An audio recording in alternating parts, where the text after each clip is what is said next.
actually find the verse that I had that day. But this is good enough.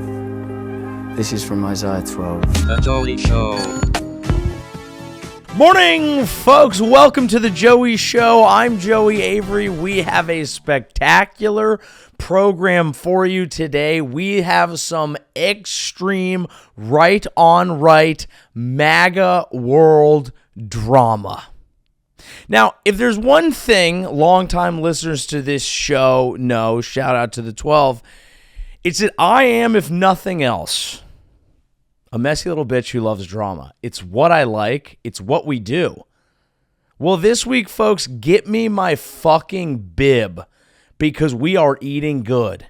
We are little piggies and our trough is, it is full because we have some good drama. We have some good tea. We have some good shit talking. Now, where I am pulling from this week, and we can do subcultures, this week we are doing the right-wing general podcast ecosystem and the drama that is unfolding there. Some people are really tapped into this summer house drama, okay? Some people are like, what's up with Kyle, Amanda, and Wes?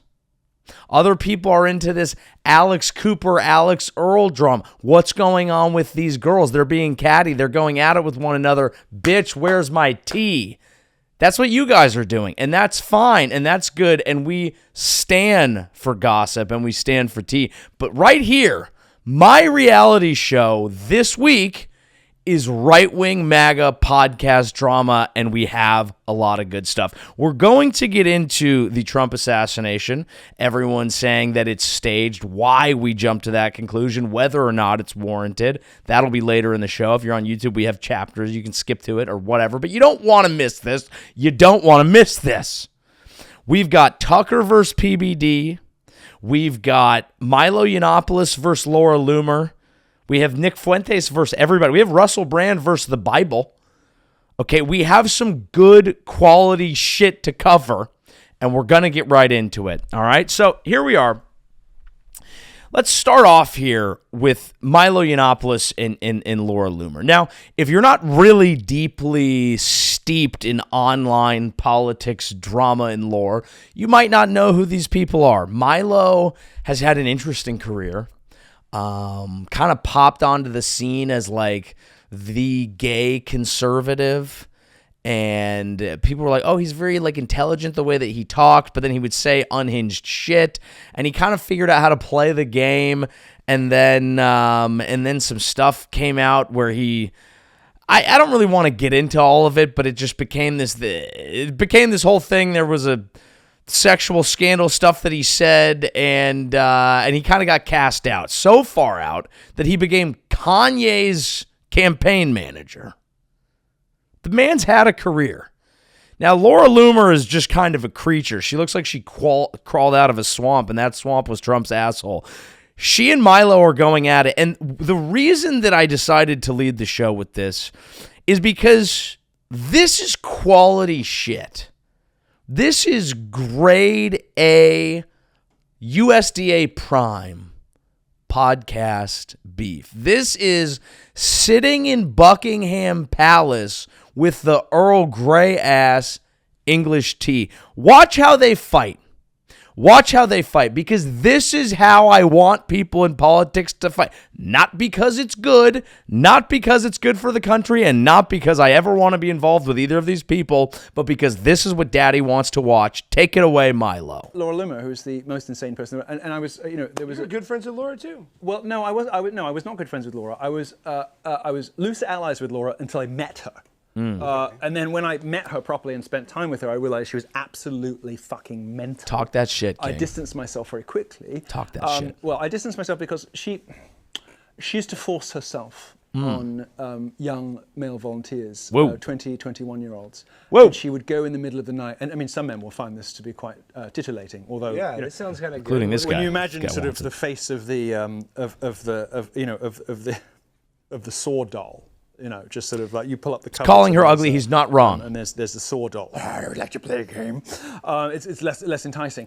But she would climb into bed with these volunteers and suck them off in the middle of the night. Sorry to use that language, but I did tell you to put your children to bed. No way. She wouldn't go and sexually assault random guys and just blow them. Well, I'm telling you because I lived in the pool house with her victim in 2020, who didn't know how to make it stop. He was a young Brazilian volunteer on her 2020 congressional campaign. I know because I helped to run that campaign. Okay, so don't tell me you don't believe it. I was there. She was creeping into bed with him, and she convinced herself that they were in love. And he was coming to me every day saying, "How do I make this stop?" You say, "Bitch, get off me." I mean, that didn't seem that hard. I mean. Okay, well, the other guy there coming in with a very interesting take on a power dynamics. Now, this is a serious allegation. I realize we're having fun with this. Is kind of a serious allegation. Now, we're going to give Laura her time to come back. She is saying that is absolutely not true. Let's just hear how she claps back. So Milo is squatting in a home. He's an illegal alien. He needs money for legal fees because he's facing deportation proceedings, something he doesn't want anybody knowing. And so Milo wants to raise money. Milo wants me to sue him because he wants to be able to raise a ton of money so that he can continue his illegal alien lifestyle in the United States of America. Why would I rack up millions of dollars in legal fees in a case that's going to get drawn out forever, only to never get paid out if Milo Yiannopoulos were to continue lying about me? He has nothing to lose. Milo Yiannopoulos doesn't make any money. Milo Yiannopoulos is an illegal alien squatter, and court records prove it. You can go look it up yourself. That was literally like 2024. Okay, like you can see here, it says that a judge was expected to decide on whether to remove the residents because Milo Yiannopoulos was illegally squatting in this home that was foreclosed upon. They tried to kick them out, and Milo was living there with a bunch of trannies. He was literally living in a house with a bunch of trannies and homosexuals and some cat that he, didn't take care of. And then he said that he made up the story about how the cat got lost and he couldn't find the cat, when in reality, like, I was told that Milo allegedly sold the cat for drug money. Okay. That's tea. That's tea, folks. Now, this is a good disagreement in politics where it's like, okay, we used to work together. We were on the same team for a little while. But you know what? How about this? How about one of you is a rapist and the other one is an illegal alien squatter who sold a cat for drug money? This is what we can pay attention. This is good. Now, of course, the actual reason that this sort of thing happens is because this clown car that is the MAGA movement attracts some of the craziest people and rewards some of the craziest people on earth and provides a lot of mentally unstable people a platform because politics has become entertainment. And these people are not really, they don't have interesting, this is not like a free exchange of ideas about how to best run a country. It's all theater for people who weren't able to make it in entertainment and just want to have a voice and just want to have a platform and just want to talk. And it's consumed by people who think they're paying attention to how the country's being run, but really just want to watch people yell at one another and have their own pre-existing opinions reinforced. Be those opinions, could just be, basic race. It could be anything.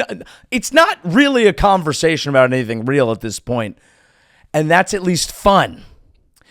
So when we drop the gloves, okay, we watch and we enjoy it. And that is a good fight. You don't see fights like this on the left, I will say, to the left's detriment. A lot of people on the left will be fighting about, banal, political disagreements on how to run things. I have not ever seen someone pull up and say you were living in a house with a bunch of transsexuals as an illegal alien and you sold a cat for drugs.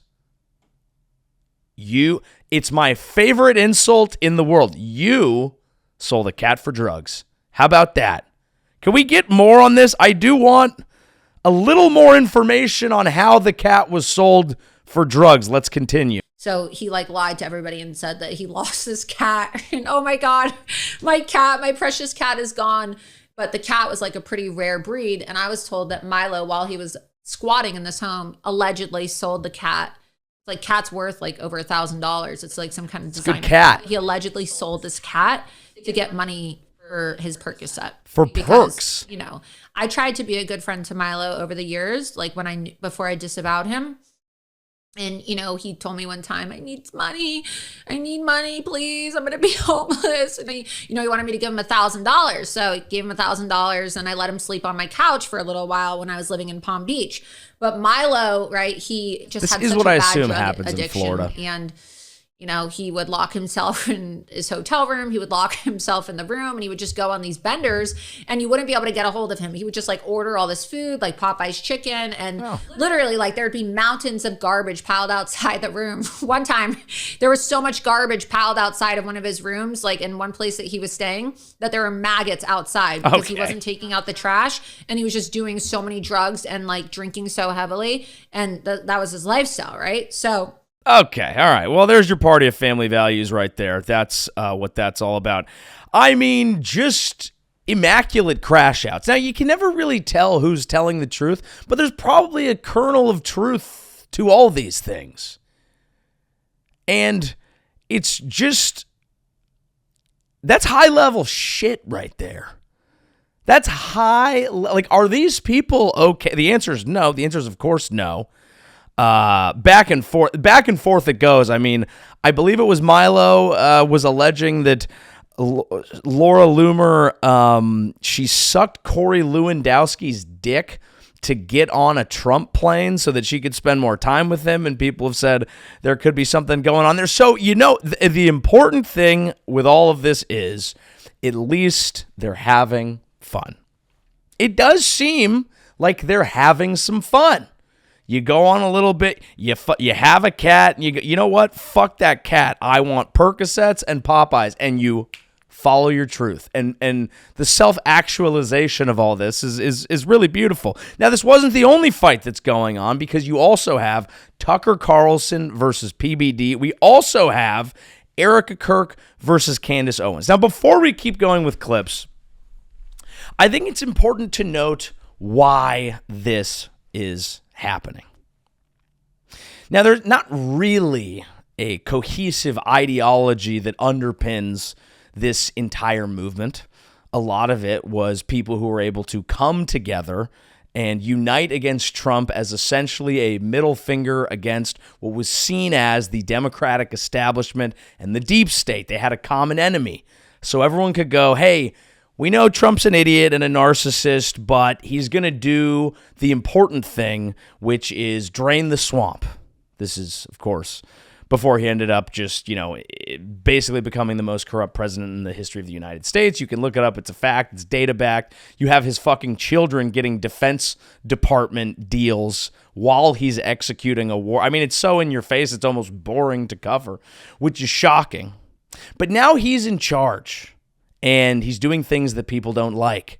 So there is no common enemy to unite them. These people were not really ever friends. They weren't that ideologically bound. But they were able to rally behind something because it was rebellious. It gave them a reason, a meaning, a reason to fight. It's like when your team has sucked for a long time. It's like when the Cleveland Browns finally make the NFL playoffs, the entire city of Cleveland is going to be like, yeah, fuck yeah. But then when you're, a good team, when you're at the top of the heap and stuff starts falling apart, when you've already won, then shit gets ugly. You look at the Boston Red Sox for the longest time, long-suffering fan base. They win some World Series. Holy shit, we're the best franchise ever. Well, what's happening this year? They just fired their fucking coach in the middle of the night. They don't have anything to fight against anymore, and it is unveiling a lot of the fractures that already existed, which is, of course, allowing a lot of their mental health to unravel, and this is why having podcast clips is a public service and a good time. Now, one of the main fractures that is occurring right now is kind of on the topic of Israel. You have Trump going to war with Iran, and a lot of people on the right saying, right, left, and center saying, wait, why are we doing this? Is this for us? Is this for Bibi? Does Bibi have something on Trump? Is this to distract from Epstein? We all stopped talking about Epstein. You got to keep talking about Epstein. Well, PBD and Tucker got at it. Now, if you don't know who Patrick Bet David is, this guy is fun. This guy is a fun time because, one, I like the way he talks That's a bad impression. I'm going to have to watch it. I'm going to retry the impression because that was very bad. Okay. But he is this guy. He lives in Miami. And his whole thing is like, this is ValueTainment. It's not just entertainment. We're providing value. And he's like, I'm one of these like businessmen. I'm a businessman. I'm a capitalist. And Tucker called him out because he thought he had a clip where it seemed like PBD was coming at Catholics. And Tucker, who's kind of leading the more critical of Israel side of the right-wing movement, was like, oh, that's interesting. Now you're coming at Catholics. You're comparing Catholics or all this. It doesn't really matter because what we're going to get is the clapback. And the clapback includes some moments that are just hard to not sink your teeth into. Okay, let's let Patrick Bet David ValueTaint us away. Throat of America. Let me read it to you one more time. Islam is the sword the left is using to slit the throat of America. Do you agree with Charlie? Because I do. I do. Because it's all like, hey, let's make it not a big deal. Let's be tolerant. Let's be tolerant Christians. Sharia law has made Islamic societies more advanced than the West. Let's just be tolerant. It's okay. Let's be tolerant. Let's accept all this stuff. Let's allow all this immigration that's going on in UK. It's not a big deal. They're not that bad. It's fine. They don't live the way you do. They just don't. They don't live by the values you and I live in America. They don't. Now, if you, I have a lot of friends that, like Andrew Tate chose to become a Muslim. If you've already converted, but you've not made the announcement publicly, listen, to each his own. You're making that decision as an adult. I support it. More power to you. But my priority is America first. My priority is to make sure we advance America in a way that young men are able to make enough money to get married and have 3+ kids, preferably 4, and be able to have their kids' dream become a reality where if they want to go build a business and make billions, do it. If you want to make millions, do it. If you want to go in the military, do it. If you want to go out there and, have a regular job, making $58,000 a year at whatever company, but you're happy about your job because you're a school teacher, go do it. I'm going to pause right there before we keep going here. I'm kind of confused by this. The concept is what you okay? I want you to be able to make billions, millions, join the military, or become a school teacher. These things are not like the other. How many societies are making it more challenging to join the military? And also, are women involved in this future? I don't know. What are they allowed to do? They're allowed to shoot 3, preferably 4 babies out the snatch. Fuck, I wish I could do an impression of him. His voice, his cadence is... I see his face pop up and I just go, I wonder what he's on. I can only watch... Like, I can't really... And this is where we really are as a society. I can't really watch, like, the source material for this. I can usually only, I can see this person crashed out or this person went crazy. PBD's going at Tucker Carlson with a smoke machine behind him. I'll watch that. I can't watch the source material. But if I see he's cracking off, I go, let's watch that. That's what I want. And as a Christian man, non-denominational, Christ is king. I say that comfortably. My life changed the day I accepted Jesus Christ as my Savior, January 21st of 2004. I will say that to a Jew, to a Muslim, to a Catholic, to anybody. That's my faith. And every day I fall short. When we first moved to Florida for the first 30 days, every single night, I would walk and I would listen to this version of Amazing Grace because that's the only thing I relate to. Those words. You know the words. Bob. Amazing grace. How sweet the sound. That, I want to read this thing to you, that saved a wretch like me, like this guy, regular guy, a wretch like me. I once was lost, but now I'm found, was blind, but now I see. Jesus Christ changed my life. And I'm a Christian man saying this. Amazing grace, how sweet the sound. How sweet the sound. Amazing grace, how sweet the sound is one of my favorite sound bites in the history of political media. You just can't make that in a lab. And this is where I say AI is not going to take over entertainment, because yeah, AI could grind a bunch of PBD podcasts. It could grind a bunch of Tucker podcasts. Okay, it could create an approximation of a person, but it takes a human being, a real honest to God human being with his lived experience, to create that soundbite.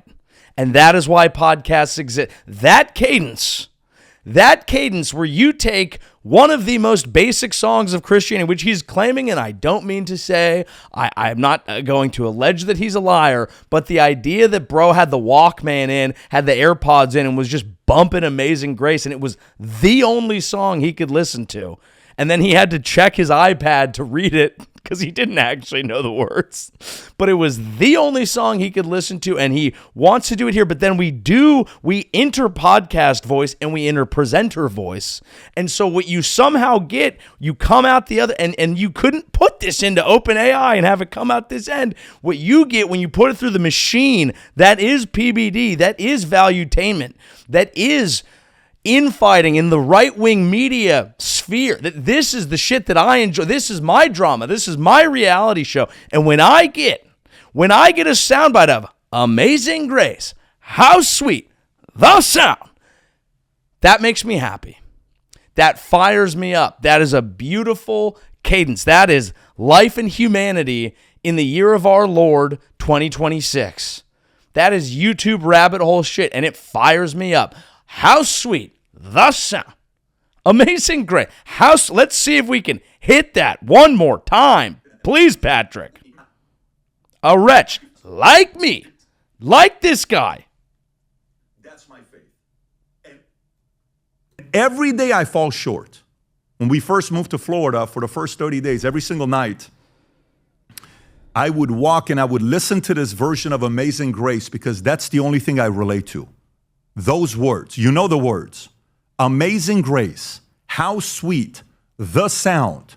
That's so good. I'm going to read this thing to you. So that good. Saved a wretch. How sweet the sound of that clip. I love it. Now he goes on here. I don't want to make the entire episode us just watching clips, although it probably would just do well if I just bump drafted off that SEO, but we're not going to do that. He goes on to basically challenge Tucker. He basically is like, look at my finances and my wife's finances and your wife's finances, basically saying, like, you think I'm in the bag for Israel. I'm not. You're in the bag for Qatar.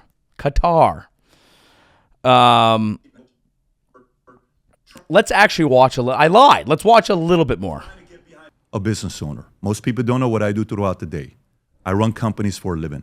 I'm not a media guy. We've grown this business from 9 employees to 165 employees. I'm in meetings from morning till night, and I love what I do because I live in the greatest country in the world. So, message back to you. So, right there, this is one of the key things, and this is one of the key reasons of like why should people listen to him? Why? Because he's like, I'm not a podcaster, dude. I'm a businessman. It's like Trump. Like, I'm not a politician, dude. I'm a businessman. But let's check what made PBD rich. Okay, what does he actually do? Patrick Bet-David built his estimated 200 to 450 million net worth primarily, and that is interesting, primarily through building and selling a high-growth insurance marketing organization, creating a massive media company, and leveraging his strong personal brand. Okay, and as they say, what he did is known as a multi-level marketing scheme, folks. An MLM scheme. This is the highest level of business now this is a real business person. Yes, Patrick Bet-David built his primary wealth through a company that operates as a multi-level marketing model, MLM model. And it's important to hover on this because this creates the most MLM schemes create the most business idea of business.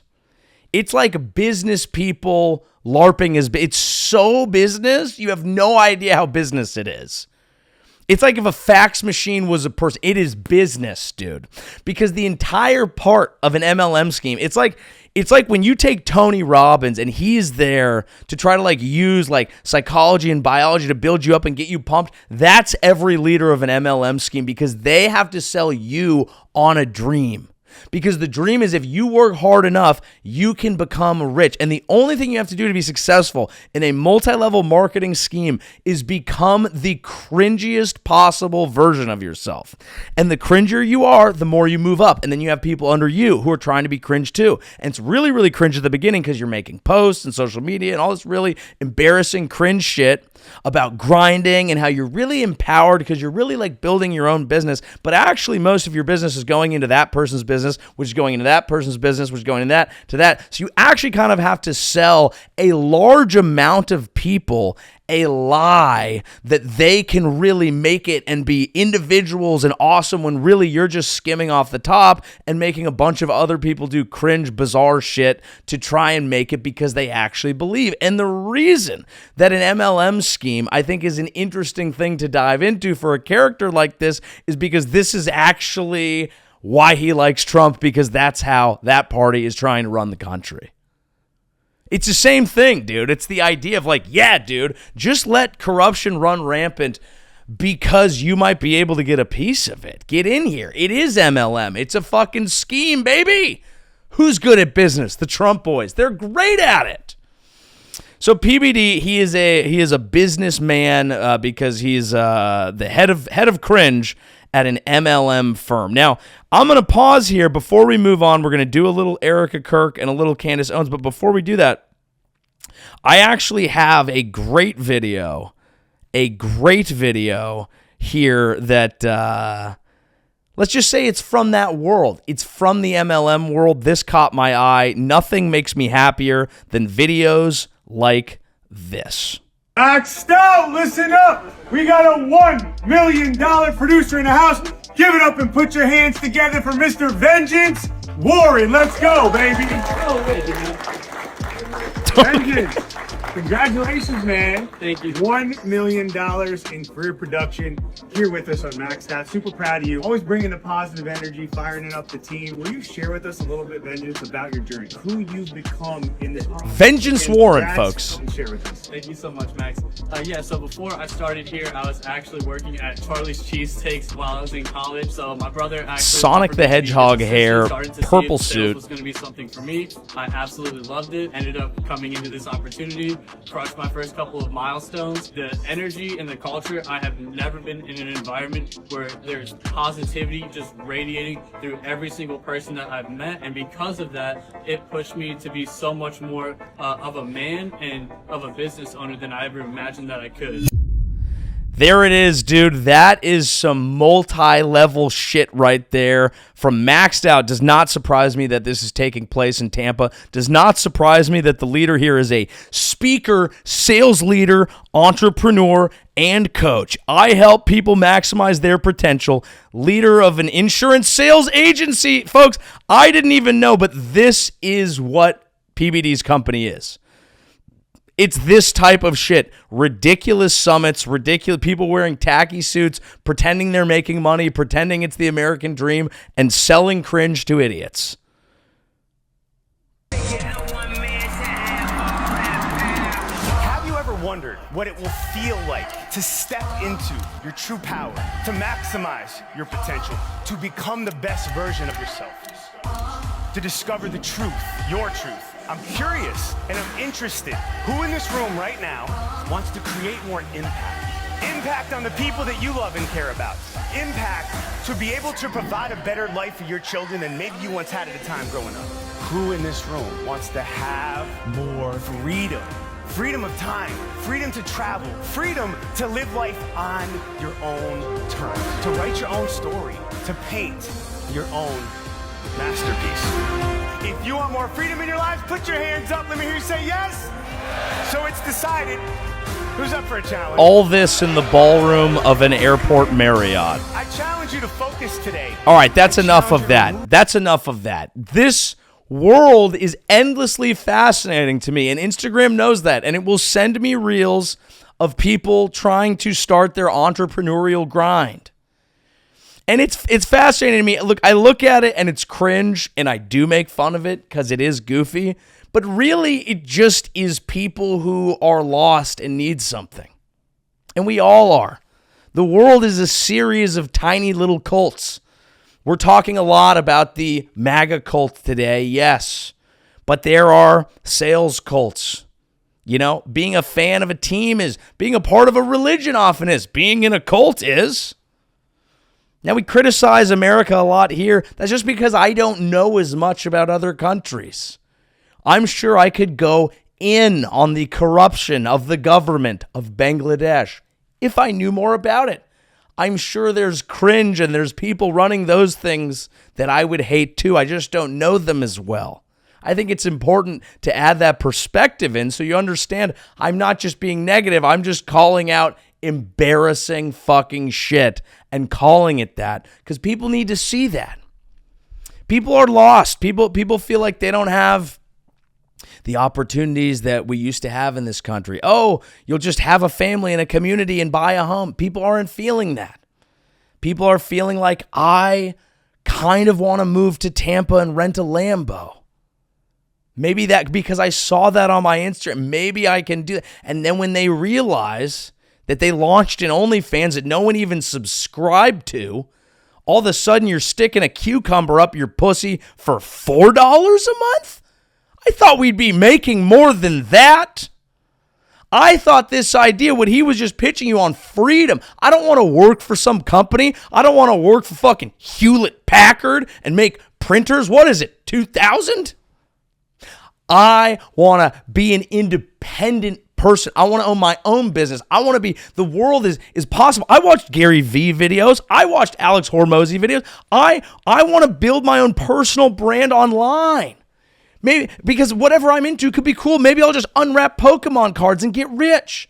And then that doesn't work out. Then you're like, okay, fine. Well, I'll just degrade myself. Maybe I'll just try to get into online gambling. Now you're in a bigger hole. And then you're like, fuck, well, at least I can make money on OnlyFans. All of a sudden, you got a piece of produce up your ass and no one's even paying for that. Now you're sad. I get it. People are lost. They look for hope in the strangest places. You might not have been born into a religion. You might not have been born into a local economy where you felt like you had a job. So you're looking at shit online. You're like, what do I do? And next thing you know, you join some weird fucking sales thing because at least they're encouraging you to do the right things. At least the leader's like, wake up at 4 a.m. and go to the gym. That feels like you have some purpose. At least you're doing something. And now it feels good. You're part of a community. It's pushing you in the right direction. At least you're not just selling a cat for Percocets like Milo Yiannopoulos.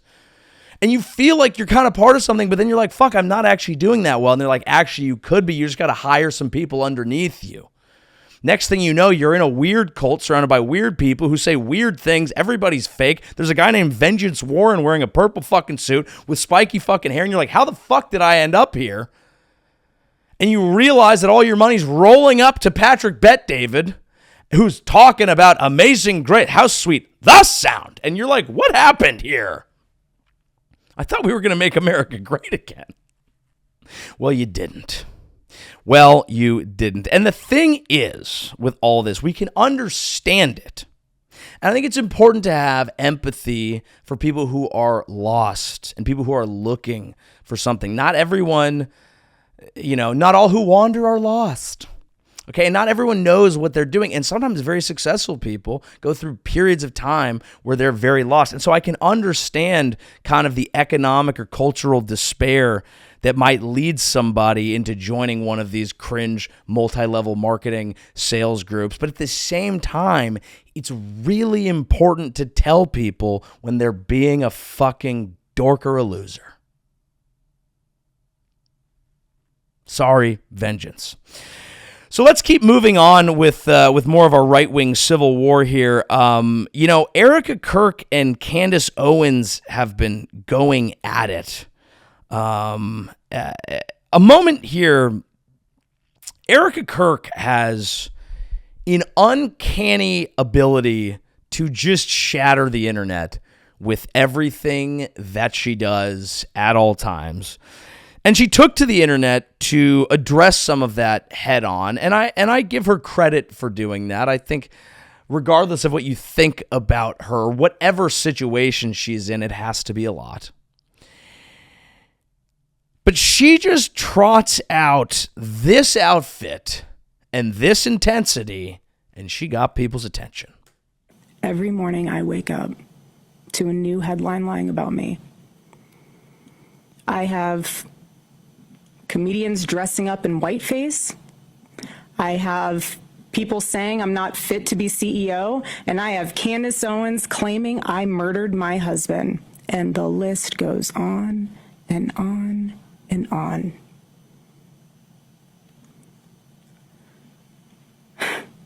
There is a serious epidemic of dehumanization plaguing this country.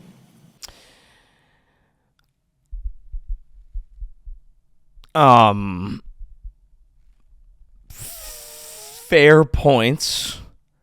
Delivered with, I could only describe as a chilling outfit and style. But that, look, I'm not messing with her. I'll tell you that. I'm just not gonna fuck with her. Everyone else is fucking with her, and that, I don't know if whiteface is a thing, but that was I watched that one. Woo, that got me. I was like, oh shit, that chick scares the fuck out of me. Now we have Nick Fuentes kind of summing the whole situation up right now. Here that is. Not like this, guys. Not like this, Trump guys. And when all is said and done, at the end of the world, who's left? Cat Turd, Mark Levin, Jeffrey Epstein, Laura Loomer, Howard Lutnick, these pieces of shit, scumbag, sycophant, craven opportunists, traitors to our country. Turd I just see as like clueless. But the other ones, I mean, they epitomize what's wrong with the country. Not good. So, he wants us to all say Obama. Oh, if you get asked about Epstein, just say Obama. It's like, yeah, okay, dude. For the first time ever, even like a diehard Trump supporter has to kind of roll their eyes and go, yeah, okay, man, whatever. Sure, dude, you're just like the rest of them. How salient that is. Used to say that about Obama. When Obama would get up and lecture us about this and that and lie to our faces, you say, fuck off, Obama. And now Trump goes up there and you say, fuck off, Trump, you liar, bullshitting politician. Wasn't he supposed to be in the antithesis? And there it is, folks. There it is. So that just kind of sums up the state of the MAGA movement right now. They don't really have something to fight because the person that they put in charge is doing a lot of the things they were hoping wouldn't. Was it predictable? Yes. Is it surprising that he conned people? No. Are any of the people that I just played people that I think are particularly intelligent, reliable, or worth listening to in the long run? The answer, once again, is going to be no, folks. Because come time for President J.D. Vance with his Peter Thiel backing, who a story broke today about how much Peter Thiel was backed by Jeffrey Epstein and how Epstein's, really his wishes are still kind of running the current government at a high level, blah, blah, blah, blah, blah. They'll get in line because they will say that the left is so much more evil than all of that. So it's fun to watch, but only for sport, only for drama, only for reality TV, because much like reality TV, while it is kind of entertaining and while it is like watching a car crash, there's really no substance to it. And at the end of the day, when you watch too much of it, you just end up feeling sick. Now, this all ties in to me a little bit. And Fuentes touched on it there, how basically he tells you the administration reaches out to you and tells you what they want you to say. This is kind of a new form of propaganda in the social media age, is there are group chats. This is confirmed reporting. There are group chats that the Trump administration has direct line to all their right-wing influencers, and these people just go out and they feed slop to the piggies on X.com.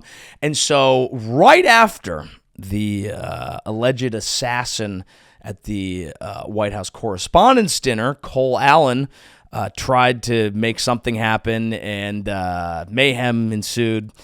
And immediately right after that, there was right-wing messaging all surrounding Trump's ballroom.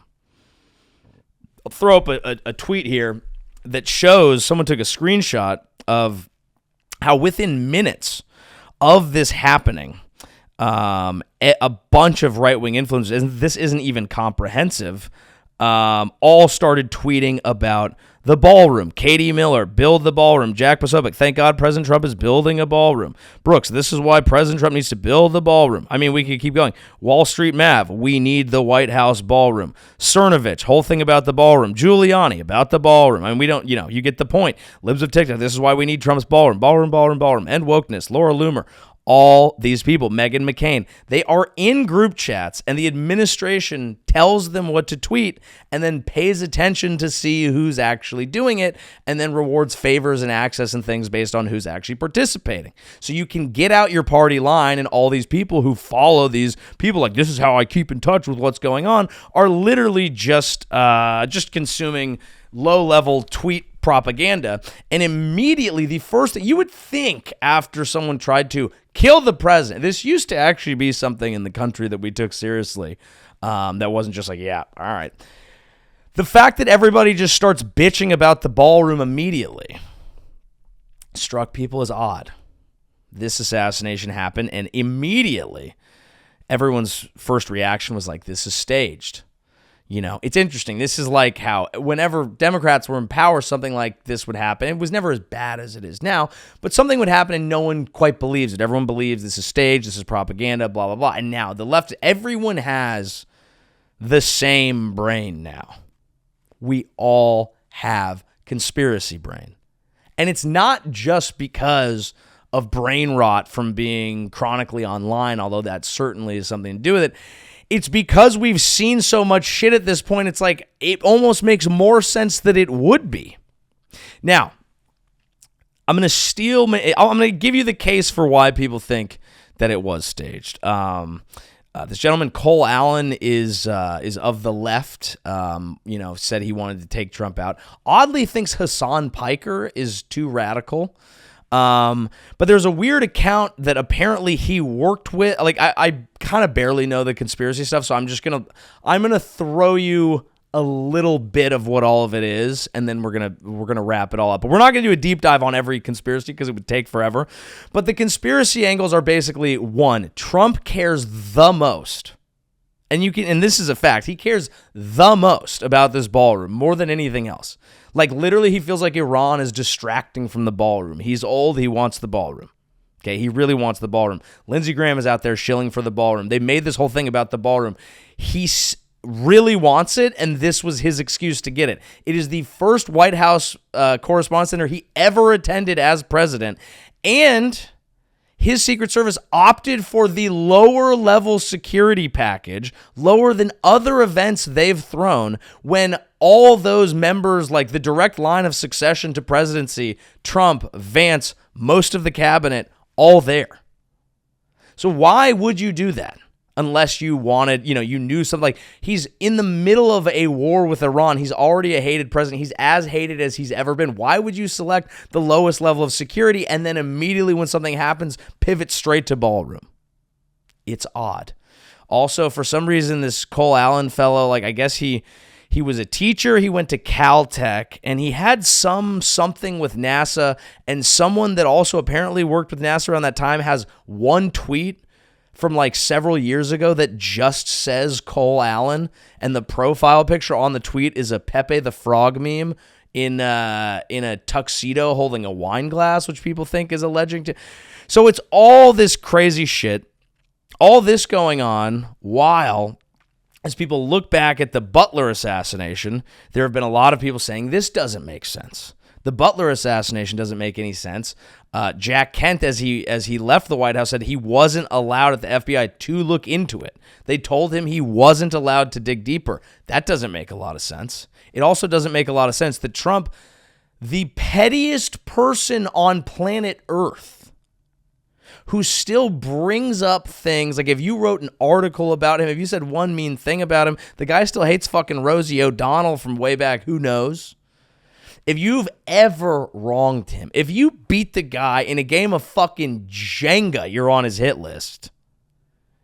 Meanwhile, he never talks about the Butler assassination. He said, I will tell you the story once and I'll never tell it again. That's something people usually do when they're going to lie because it's hard to keep your story straight. Like, people have done psychological analyses of it that just don't add up. And then you add on the fact that most of it doesn't make sense. Why do Thomas Allen Crooks' parents have a really high-powered defense firm that they wouldn't be able to afford? There's all these things that people are like, wait, it doesn't make sense. I am not really the person to get to the bottom of all of it.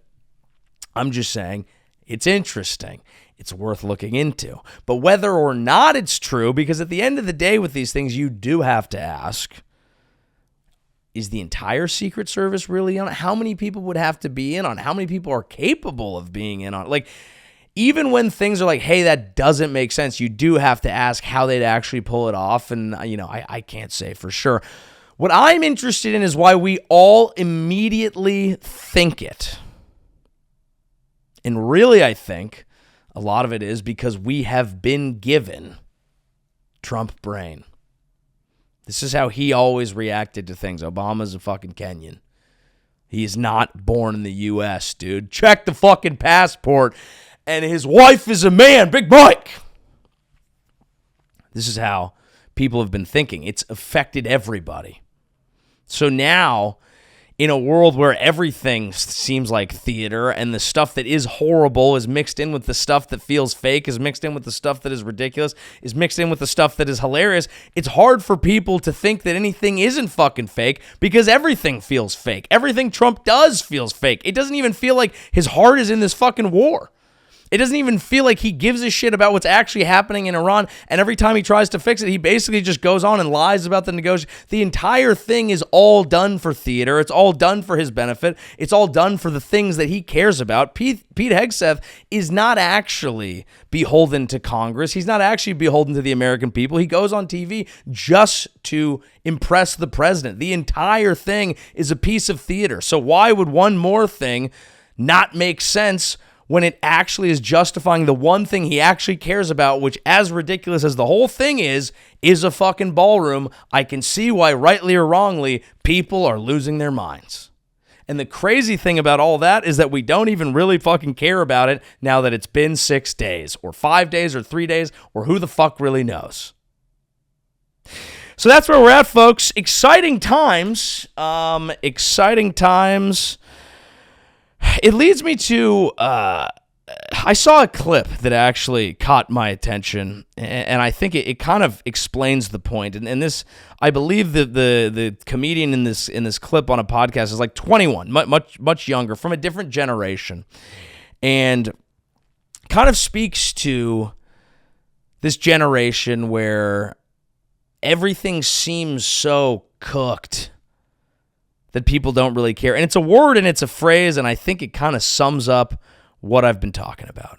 I feel like this word is like already sort of like faded into the background, but people were saying LowKirkuenly, which is low key, Charlie Kirk, and genuinely in one word. It started with LowKirkuenly, which was low key genuinely. What does low key genuinely mean? Like, I mean it, but I'm like trying to be chill? Yes. Okay. LowKirkuenly is just because just the name Charlie Kirk can send people of my generation into a fit of giggles. That's where I become the older man. Right. Where I go, okay, but it's got to mean something.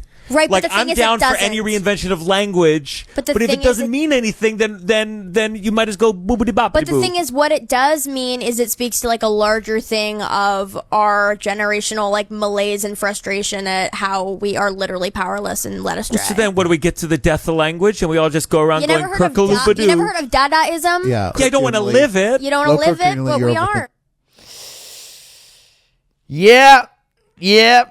Yep. And as much as I hate that, and I LowKirkuenly do hate it, and I think that the central tension of this show is finding deep and incredible joy in the ridiculous aspects of the dog and pony show that is politics in this country, especially in the podcast era where anyone, myself included, can set something up in their living room and just go fucking ham. And only the craziest shit pops through. and then also trying to reconcile that with the fact that that is what makes everything feel LowKirkuenly bad. That the disconnection from real events. I never liked Charlie Kirk, right? Or his arguments or his content or any of that. But I came on, we had to do an episode like an hour after what happened to him, and my take then stands. I know everything turns into a meme. 9/11 is a joke, Charlie Kirk is a joke. Like, it's like the reference to the horrible thing kind of like makes people laugh because that's what humor is. But when we lose touch with that, you kind of turn into a demon, which is where I'm going to say the most controversial, unpopular thing I've probably ever said on the program. I agree in this one instance with Erika Kirk, because we are, unfortunately, suffering a huge crisis of not being human, of a lack of humanity. And I think the one thing that she doesn't understand is how much the politics of the movement that she supports have led to it. Donald Trump, as it turns out, you can blame the left all you want, and I don't support people trying to shoot the guy. I really don't. I don't support Cole Allen. I don't. It's not that hard to say. But Trump is the worst offender of all this. Which doesn't mean LowKirkuenly he should get shot at a dinner, even if he tried to set it up to build a ballroom. We'll see, folks. But you know what else you'll see? Me on tour. Come on out and see me live, joeyavery.com. And also, I want to thank everyone who signed up for the Patreon. We have some real motherfucking patrons, so the Patreon rolls on. So I'm gonna we have a few more things on the main episode that I'm gonna cover, and then I'll also be posting another Patreon episode. And I also respond to any comments in there, every comment in there. So thank you guys. Thank you very much to all the patrons. Finally, the show has made some money, and some people are there because they want an extra episode or some extra content, which we are going to be doing. And some people are there because they just want to support in either way. I want to say thank you. 12 up, 12 strong. And yeah, coming out and see me on the road, joeyavery.com. We're going to read these tour dates off, and we're going to do it fast. Calgary, Naples, Dania Beach, Dallas, Bernalillo, Cleveland, Rosemont, Chicago, San Francisco, Sacramento, Houston, Brea, Tempe, New Orleans, Edmonton, St. Pete, Charlotte, Detroit, San Diego. Fuck, he's fast, and fuck, he's good at reading. And where the fuck is my Boston date? Because I definitely do have one coming up. All right, second half of the show here. We're going to talk a little... we're gonna talk a little bit about the yak, actually.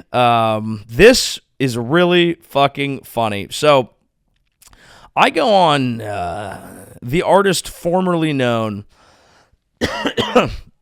as Twitter, x.com today, and I see a tweet from Carolyn Leavitt, the White House press secretary. Okay, this is true. Carolyn Leavitt. And I want to get this quote tweet exactly right, because I could not believe that I saw a clip from the yak. Love the yak, my yak people, 10X. Love going on the show. We'll be going back when I'm out there in July. Carolyn Leavitt quote tweeted something from the yak, and it was about marriage, and she said, "So true." And so let's play the whole clip here. And this was what the White House press secretary retweeted about the beauty of marriage. Now, it's a nice sentiment that Big Cat is saying. It's a sentiment that I agree with, and it's actually a really nice clip. But you have to watch it till the end, because the end was not clipped off when she retweeted it. So she retweeted this, including the end. Are you excited to get married? Yes. But I feel like I am, but I feel like I already am. Yeah, but there's something about it. I don't know. Like, and I tell people this when they're like engaged, like being married to like your true partner and like having a good marriage. It is a superpower in life, right? Where it's like you feel like every problem can be beaten because there's two of you. You know what I mean? There's no like, I got to deal with this myself. It's like, no, you have someone there who can help you through everything. I want it's more than just like the legal label. Right. You really feel as it's one. a partnership. Yeah, it's like if I have a problem, she has a problem, she has a problem, I have a problem, and we tackle it together. Right. And it's like knowing someone who's like always got your back is a superpower. I'm excited for the commitment of true unity. We're one. We're one team. Right. And you're like, yeah, she's got my back, I got her back. Like friends come and go, things change in life, but like that's my teammate. Yeah. It's a special feeling. You should be excited. I didn't know how to break this info up. What happens if you fart but no sound is made? Doesn't count. Doesn't. We have to hear it. So it cuts over at the end to Liam Blutman, noted Macklin Celebrini lover, leaned over trying to fart and asking if it counts if no sound comes out, because they were doing something known. This beautiful conversation about marriage occurred during what is known as a fart eliminator. Okay, I don't know the entire rules, but I know it was a fart contest. And so the Yak, my family there at the Yak, has made it basically to the White House doing a fart competition. And that was one of those things that it brought me so much joy. It was such a night. You go online and it's so much, this, that. It's exhausting. And there's all this dread from going online, and the whole online world's bad for your brain. And we know about it. But then sometimes you log in and your friends are getting tweeted by the White House press secretary while doing a fart competition as grown adults. And I can't describe the joy. I can't describe the joy. The best way I could describe it is how Patrick Bet-David would describe it. Amazing grace. How sweet the sound, and not the sound, because apparently he had not farted. So that's just fun. That's just fun stuff. And that's part of the world that we live in. It's so interconnected now. It's so we thought the internet was going to save the world and we were all going to be connected, and kids in Africa would none of them would be going hungry, and they would all be coding, and they would all work at a standing desk, and they would have little vests, and it would be great. Everywhere would be San Francisco, and we'd have hoverboards, and it was going to be nice, and everyone would play ping pong. But no, we didn't get that. But what we did get is an age of unprecedented corruption, which no one can really fully pay attention to anymore because their brains are cooked, and your friends farting on the White House, farting on the White House. And that's nice. That feels good. Now, to add to our sense of general confusion, we've touched on the man known as Clavicular on this program. I think less so. I do feel an exhaustion. I think we've done the looks maxing thing, and it's like, okay, he's a decent looking guy and he hits on chicks or whatever. Interesting to me that Peter Thiel apparently is invested in him. That's where it perks my... Now, Peter Thiel is famously gay. Maybe he just wanted to bosh. Not sure. Andrew Callahan of Channel 5 has a more conspiratorial take. Let's let him take it away. According to several of our whistleblower sources, Thiel is also personally invested in signal boosting friend of the show, Braden Clavicular Peters. This support and Clav's rapid viral rise makes total sense. Thiel has made a number of strange statements about the future of humanity. You would prefer the human race to endure, right? You're hesitating. Yeah, well, Yes? I don't know. I would. This is a long hesitation. This is a long hesitation. There's so many questions. He seems to have a vested interest in creating a post-humanist, technologically transformed future wherein real people like you and I cease to exist in our flesh form, instead living on as immortal creatures up in the cloud. Yeah, transhumanism is this, the ideal was this radical transformation where your human natural body gets transformed into an immortal body. This is not just like a Black Mirror-style conspiracy fantasy. There is a race to create this kind of technology right now. OpenAI CEO Sam Altman is now involved with a startup called Nectome, who plan to preserve and then upload his brain after death as a base model for what's called cyber immortality. And Google co-founder Larry Page recently declared that digital life is the natural and desirable step in cosmic evolution. So in this context, it makes sense that someone like Clavicular, who has already sterilized himself by injecting peptides into his nuts and asked questions like, what's the ROI on love, when asked about going on a date with a potential romantic partner, would be algorithmically pushed to impressionable pubescent American boys. Well, that feels good, huh? That feels good. Now, this comes in tandem with a big article in Jacobin today titled, Jeffrey Epstein Encouraged Peter Thiel's Political Journey. And it's worth a read. I'll give you a brief summary, but essentially they went through all the emails and it goes back to how early on in Peter Thiel's career he and Epstein linked up, and they were friends, and Peter Thiel was, bring me to the island and let's hang out. There was even an email in which Epstein was like, hey, I hope my bad press, his bad press was for raping kids, isn't scaring you off. And Peter Thiel was like, if I fucking bad press scared me off, I wouldn't even be successful. And so Epstein, who has always been trotted out as this kind of part of like people tried to make him like a Democrat establishment thing because of his connections to the Clintons and all that.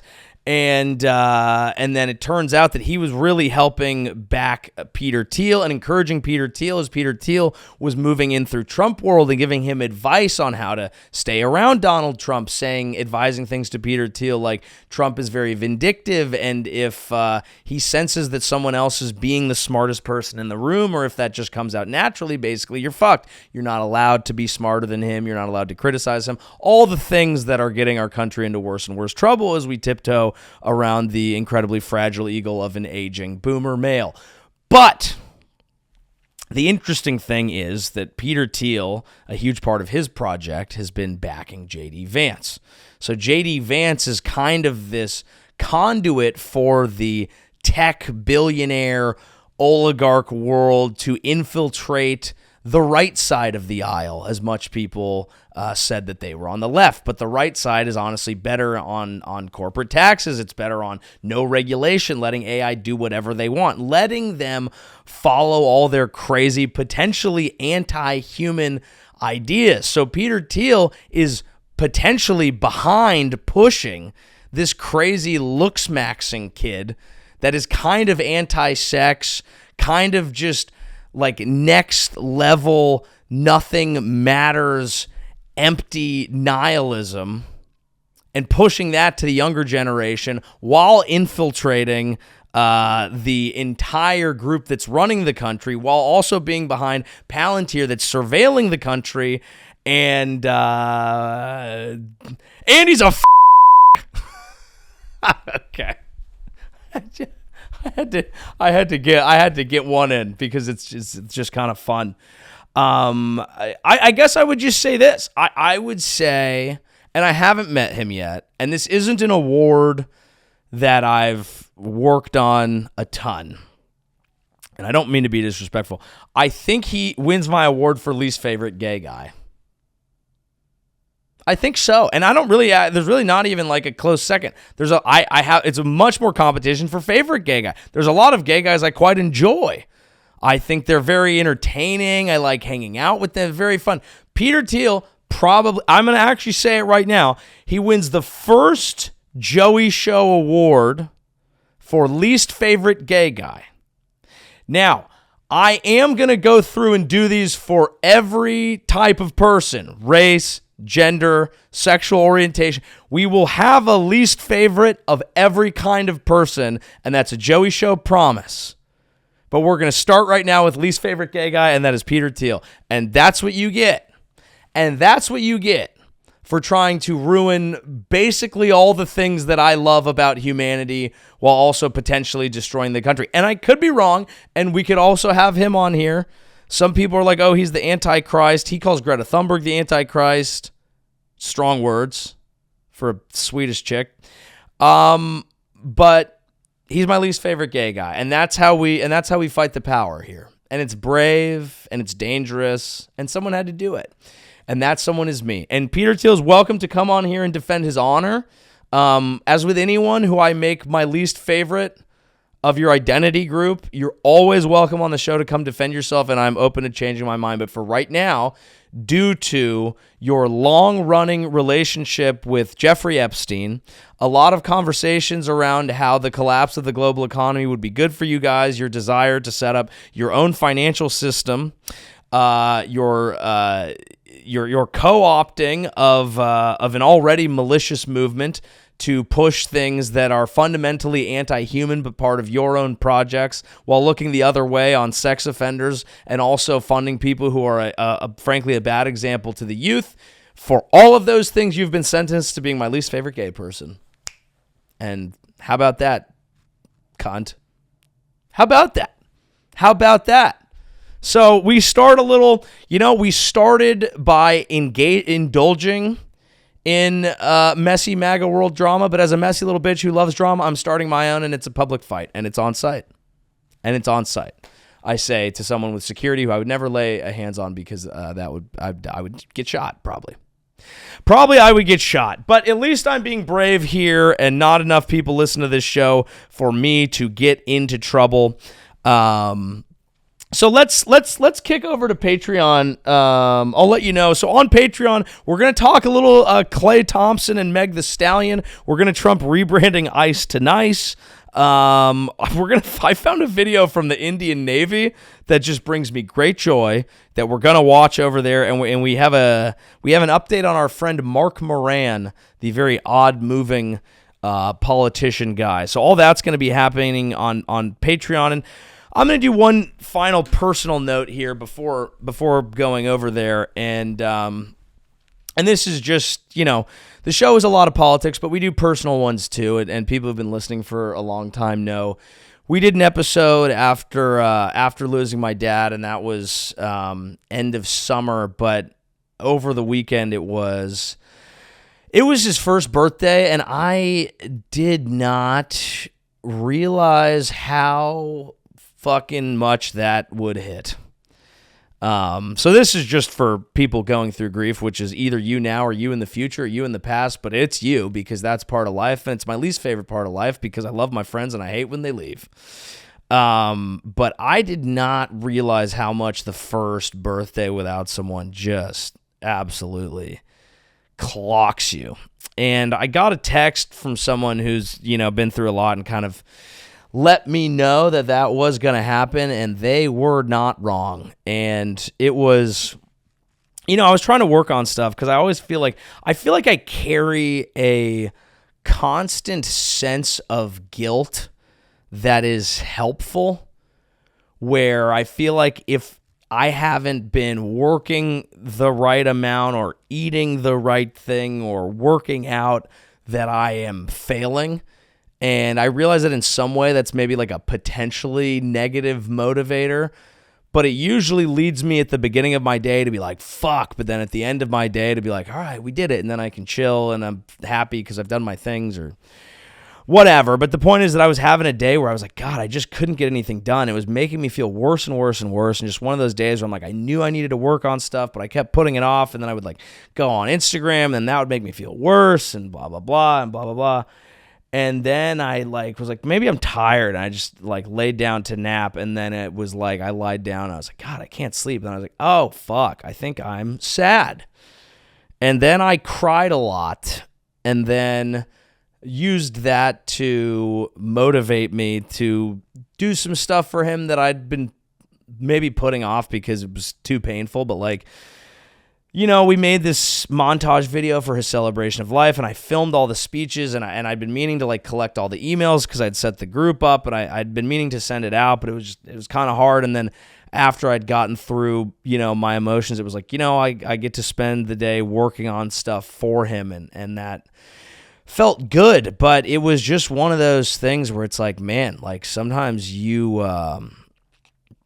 it's like a dumb way to put it, but sometimes the productive thing to do, if you have a potentially unhealthy internalized need to feel like you're being productive at all times, sometimes the productive thing to do is pay attention to your actual emotions and deal with them and process them and just feel them and feel the shitty feelings and write in a journal and do whatever, do whatever you need to do to process them, because I think if you don't, it comes out in weird ways and at weird times in ways that you may not even totally understand. And it doesn't always feel good while you're doing it, but it feels right to have done it. It's like California. I coming from California, I think I consider everything like to be an earthquake. And it's like, if we're not having enough tiny earthquakes, you have a big fucking catastrophic one because there's too much tension on that fault line. And sometimes you got to do it. And I was just missing him,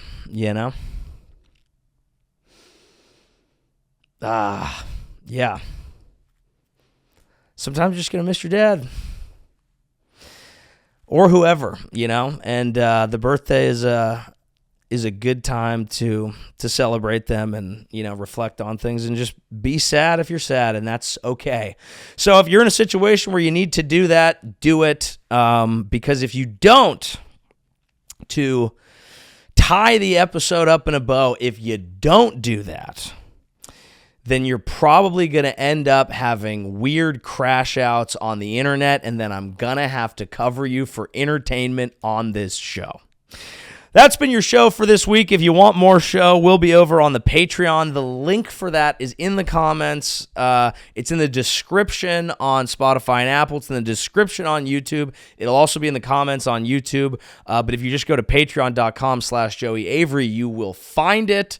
And yeah, come on out and see me on tour, joeyavery.com.